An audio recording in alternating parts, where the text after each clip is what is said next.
back to my channel. I am back with this week's Teen Mom Recap. Before I get started with this week's video, I would love it if you would go ahead and subscribe to my channel because I post new videos every single week about all the tea that's going on with the teen moms. If that's something you want to watch, go ahead and subscribe. And anyway, let's go ahead and get started with this week's video. So I wanted to start off this week with Amanda Connor's TikTok corner, but there wasn't really anything interesting.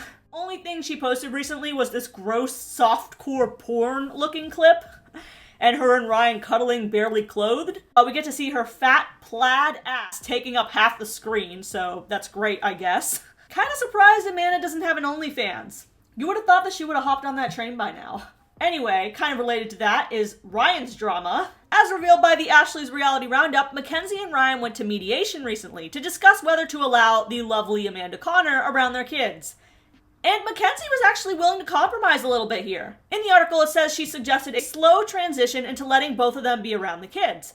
Also, she said that she believes that Ryan and Amanda are sober. The problem that she has is she's worried about the instability of all the responsibility being added at once, which is perfectly reasonable when you think about it. I mean, they're going from 0 kids right now for the past year and a half. And then just now, they have 1 kid because Amanda got back custody of her son. Then Amanda's going to give birth. Then they're going to have 2 kids. And one of them is going to be a newborn who requires a lot of attention. And then if you were to add Mackenzie's 2 kids to that list, that's 0 kids to 4 kids, including a newborn, in a very short period of time. That's a very big shakeup for 2 people who have not been sober for that long. And for one dad in particular who has proven to be pretty much an absent father in all his kids' lives. And the only reason he's even been involved recently is because of Jen and Larry. If not for them, I'm sure he'd be like Adam Lind. Anyway, in the mediation, Ryan absolutely refused any sort of compromise. Anything except let Amanda see the kids right now, he was not willing to do. So mediation failed, and now they have to go to trial.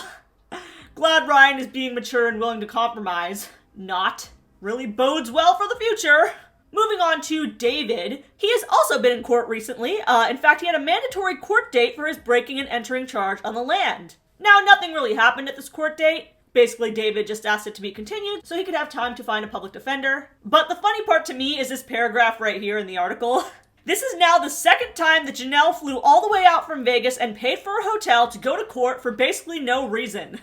David can continue the case several more times with just cause, and basically just force Janelle to waste money on travel expenses. And I mean, David is horrible, but the way that he's just straight up trolling Janelle here is too funny. Forcing her to fly out all those times, waste money on airfare, waste money on hotel, waste her time, just to be like, oops, still don't have a lawyer. See you next time, though. Maybe I'll have one then, maybe not. Like, can Janelle not request Zoom hearings at this point? Where I live, you can request Zoom hearings if you live out of the state. But maybe North Carolina's different. It's the South. They're a little bit slower. Also, what's hilarious is that, according to the article, Janelle apparently can't even stay at the land. She's forced to stay at hotels and Airbnbs because the house on the land is filled with mold due to roof damage that she never fixed. And we saw her earnings a couple weeks ago. She makes plenty of money, enough to fix the damn roof. So now it's sinking, and it has mold. Plus damage from David breaking and entering. You could probably buy this property in like $500 of Orange Monopoly money at this point. If she were to list it for sale, of course. Anyway, the only thing that really did happen at this court hearing, according to In Touch Weekly, is that David was ordered to wear an ankle monitor. Apparently the judge was not too happy about David using his courtroom to troll Janelle. So this was used as a precautionary measure to make sure that he stays away from the land. The ankle monitor was notably kept out of the shot when David's girlfriend Kenley posted him later to her Instagram. And her caption, by the way, says, "That's David's dog, whining for him to get home from work today." Work? Bitch, he was at court. There are papers filed with the court saying that he doesn't have a job. Also, someone on Reddit noticed during Kenley's post, I guess it might have been a video, not a picture, that Kenley has a misspelled tattoo. Wolves don't loose sleep over the opinion of sheep. Loose.